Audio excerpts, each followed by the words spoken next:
സർവകലാശാലയിലെ പോര് തുടരുന്നതിനിടെ ഗവർണർ സുപ്രീം കോടതിയിൽ താൽക്കാലിക VC നിയമനത്തിലെ ഹൈക്കോടതി വിധിക്കെതിരെ അപ്പീൽ നൽകി. വിധി സ്റ്റേ ചെയ്യണമെന്നാവശ്യപ്പെട്ടാണ് അപ്പീൽ ഫയൽ ചെയ്തത്. വിവരങ്ങളുമായി ഷബ്ന സിയാദാണ് ചേരുന്നത്. ഷബ്ന, എന്തായാലും താൽക്കാലിക VC നിയമത്തിലെ ഹൈക്കോടതി വിധിക്കെതിരെയുള്ള അപ്പീലിൽ ആണിപ്പോൾ നിർണായകമായിട്ടുള്ള ഒരു വന്നിരിക്കുന്നത്. എന്താണ് ഇതിന്റെ കൂടുതൽ വിശദാംശങ്ങൾ? KTU ഡിജിറ്റൽ താൽക്കാലിക VC നിയമനം റദ്ദാക്കിക്കൊണ്ട് ഹൈക്കോടതി ഡിവിഷൻ ബെഞ്ചും ഉത്തരവിട്ടിരുന്നു.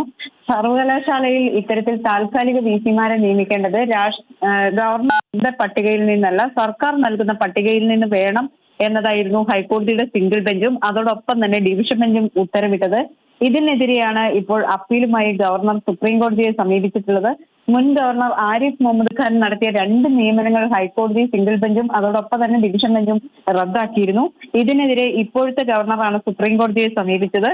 ഹൈക്കോടതി വിധി റദ്ദാക്കണം എന്നാണ് ഇപ്പോൾ അപ്പീലിൽ ആവശ്യപ്പെട്ടിട്ടുള്ളത്. ഡിജിറ്റൽ സാങ്കേതിക സർവകലാശാല VC നിയമനങ്ങൾ റദ്ദാക്കിയ നടപടി നിയമവിരുദ്ധമാണ് എന്ന് അപ്പീലിൽ പറയുന്നു. അതോടൊപ്പം തന്നെ സർക്കാർ ഇതുമായി ബന്ധപ്പെട്ട് തടസ്സ ഹർജി അടുത്ത ദിവസം തന്നെ നൽകാനുള്ള സാധ്യതയുമുണ്ട്. സർക്കാരിന്റെ വാദം കൂടി കേട്ടതിന് ശേഷമേ ഇത്തരത്തിൽ തീരുമാനമെടുക്കാവൂ എന്ന് സർക്കാരും സുപ്രീം കോടതിയിൽ നിലപാടെടുക്കും.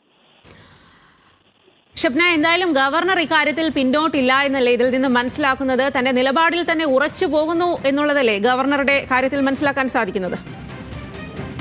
മുൻ ഗവർണറാണ് ഇത്തരത്തിൽ ഒരു നിയമനം നടത്തിയിരുന്നത്. എന്നാൽ പിന്നീട് ഇത്തരം ഒരു ഹർജിയുമായി അപ്പീലുമായി കോടതിയെ സമീപിക്കുന്നത് ഇപ്പോഴത്തെ ഗവർണർ തന്നെയാണ്. അതുകൊണ്ട് തന്നെ ഇത്തരത്തിൽ ഈ ഗവർണറുടെ മുൻ ഗവർണർ ആരിഫ് മുഹമ്മദ് ഖാന്റെ നിയമനങ്ങൾ ശരിയായിരുന്നു എന്ന് തന്നെയാണ് ഇപ്പോഴത്തെ ഗവർണറും വാദിക്കുന്നത്. ഇതിന്റെ അടിസ്ഥാനത്തിലാണ് ഈ അപ്പീലുമായി സുപ്രീം കോടതിയെ സമീപിക്കുന്നത്. ഹൈക്കോടതിയിലെ സിംഗിൾ ബെഞ്ച് മെയിലാണ് ഇത്തരം ഒരു ഉത്തരവിട്ടിരുന്നത്. അതിനെതിരെ ഡിവിഷൻ ബെഞ്ചിൽ അപ്പീൽ സമർപ്പിച്ചു. അപ്പീലിൽ വിശദമായ വാദം ഡിവിഷൻ ബെഞ്ച് കേട്ടിരുന്നു. ഗവർണറുടെ അതോടൊപ്പം തന്നെ സർക്കാരിന്റെ അതോടൊപ്പം ഈ 2 VCമാരുടെ KTU സാങ്കേതിക സർവകലാശാല VCമാരുടെ വാദവും കോടതി കേട്ടതിന് ശേഷമാണ് കേരള സർവകലാശാലയിലെ പോര് തുടരുന്നതിനിടെയാണ് ഇപ്പോൾ ഗവർണർ സുപ്രീം കോടതിയിലേക്ക് നീങ്ങിയിരിക്കുന്നത് എന്നുള്ളതാണ്.